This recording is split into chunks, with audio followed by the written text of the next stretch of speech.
നമുക്കിന്നേ ഉച്ചയൂണ് റെഡിയാക്കി എടുക്കാം. അപ്പോൾ അതിന് വേണ്ടിയിട്ട് ഞാൻ ദേ കറിക്ക് എടുത്തേക്കണത് കൂന്തലും ചെമ്മീനുമാണ് കേട്ടോ. അപ്പോൾ ചെമ്മീൻ അകത്ത് വെച്ചേച്ചും കൂന്തലുമായിട്ട് നേരെ പുറത്തേക്ക് വന്ന് വൃത്തിയാക്കാൻ വേണ്ടി തുടങ്ങിയേക്കണേ. അപ്പോൾ ചെറിയ കൂന്തലാണ് കേട്ടോ.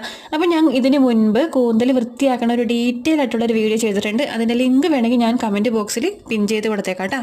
ഇതിപ്പോൾ ഞാൻ പച്ചനെ കറി വയ്ക്കാൻ വേണ്ടി പോണത് കൊണ്ട് ചെറിയ ചെറിയ കഷ്ണങ്ങളാക്കി അരിഞ്ഞെടുത്തിട്ടുണ്ട്. ഇനിയിപ്പോൾ നമുക്കത് പെട്ടെന്ന് വെന്ത് കിട്ടണമെങ്കിൽ കുക്കറിൽ 2 വിസിൽ കേൾപ്പിച്ചെടുക്കാം. എന്നിട്ട് കൈ കൊണ്ട് തന്നെ ഇതേപോലെ വലിക്കുമ്പോഴത്തേക്കും വട്ടം വട്ടം ഇങ്ങോട്ട് പോരും കേട്ടോ. അത് ഇനി കൂന്തൽ താളിക്കാനുള്ള സവോളയും പച്ചമുളകും ഇഞ്ചിയൊക്കെ ഞാൻ ചകചകാന്ന് അരിഞ്ഞെടുത്തിട്ടുണ്ട്. ഇനി ചട്ടി വെച്ച് വെളിച്ചെണ്ണ ഒഴിച്ച് നമുക്കതെല്ലാം വഴറ്റാനിടാം.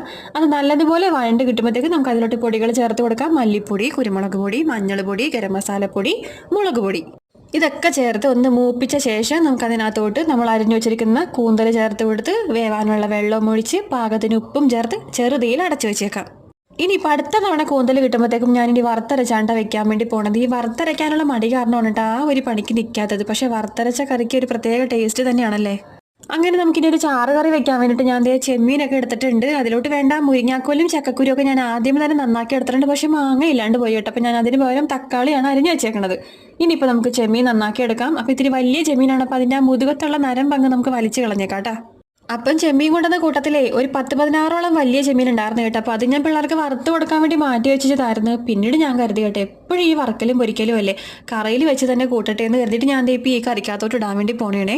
ഇനി മൺചട്ടിക്കകത്തോട്ട് കിള്ളി വെച്ച ചെമ്മീനും ചക്കക്കുരും മുരിങ്ങാക്കോലും തക്കാളിയും പച്ചമുളകും മഞ്ഞൾ പൊടിയും ഉപ്പൊക്കെ ചേർത്ത് നമുക്കൊരല്പം വെള്ളം ഒഴിച്ച് വേവിക്കാനായിട്ട് വെക്കാം. അപ്പോഴേക്കും നമ്മുടെ കൂന്തൽ കറി നല്ല ഗ്രേവി പരുവത്തിലായിട്ടുണ്ടേ. അപ്പോൾ ഇതേ കൂന്തൽ കറി നമുക്ക് അടുപ്പത്ത് നിന്ന് ഇറക്കി വയ്ക്കാം. പിന്നെ കൂന്തൽ കാണുമ്പോഴത്തേക്കും ഒരുപാടുള്ളതുപോലെ തോന്നുമെങ്കിലും കറി വെച്ച് വരുമ്പോഴത്തേക്കും ഈ ഒരു അവസ്ഥയിലാകും കേട്ടോ. ചട്ടിയുടെ ഒരു മൂട്ടിലേ കാണുള്ളൂ.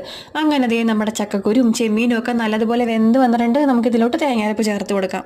ഈ ഒരു ചാറ് കറി വെച്ചിട്ടുണ്ടെങ്കിലില്ലേ പിന്നെ വേറെ ഒരു കറിയുടെ ആവശ്യമില്ല കേട്ടോ. ഇതിപ്പോൾ കൂന്തൽ കറി തീർന്നു പോയാലും രാത്രിത്തേക്ക് നമുക്ക് ഈ ഒരു കറി മാത്രം മതി. പിന്നെ ഞാൻ നോട്ടം വിട്ട് വെച്ചേക്കണത് ചക്കക്കുരു ആണേ. കാരണം കടുകും കൂടെ വറുത്തിടുമ്പോഴത്തേക്കും നമ്മുടെ തേങ്ങ അരച്ച കറി റെഡി. ഒപ്പം തന്നെ കൂന്തലും. ഇനി വെക്കം തന്നെ എല്ലാവർക്കും ചോറ് കൊടുക്കാം കേട്ടോ. അമ്മിക്കുട്ടിക്ക് ആദ്യം ചോറ് എടുത്ത് കൊടുത്തപ്പോഴത്തേക്കും അമ്മ വാരിത്താന്ന് പറഞ്ഞു കേട്ടോ. അപ്പം ഞാൻ പറഞ്ഞു കൊച്ചിനത് ഏറ്റവും വലിയ ചെമ്മീനാണ് അമ്മ വെച്ചേക്കണം എന്ന് പറഞ്ഞപ്പോഴത്തേക്കും ഞാൻ തനിയെ വാരി കഴിച്ചോളാം എന്ന് പറഞ്ഞ് പ്ലേറ്റും കൊണ്ട് പോയ ആളാണേ. കുറച്ച് നേരം കഴിഞ്ഞപ്പോഴത്തേക്ക് ഞാൻ നോക്കിയപ്പോൾ ചെമ്മീന് മുഴുവൻ പെറുക്കി തിന്നേച്ചും ചോറ് അങ്ങനെ തന്നെ വെച്ചേക്കണം. പിന്നെ ഞാൻ തന്നെ വാരി കൊടുത്തു കേട്ടോ. പിന്നെ കുളിയെല്ലാം കഴിച്ച് ഞാനും ചോറ് കഴിച്ച് അപ്പോൾ അത്ര ഉള്ള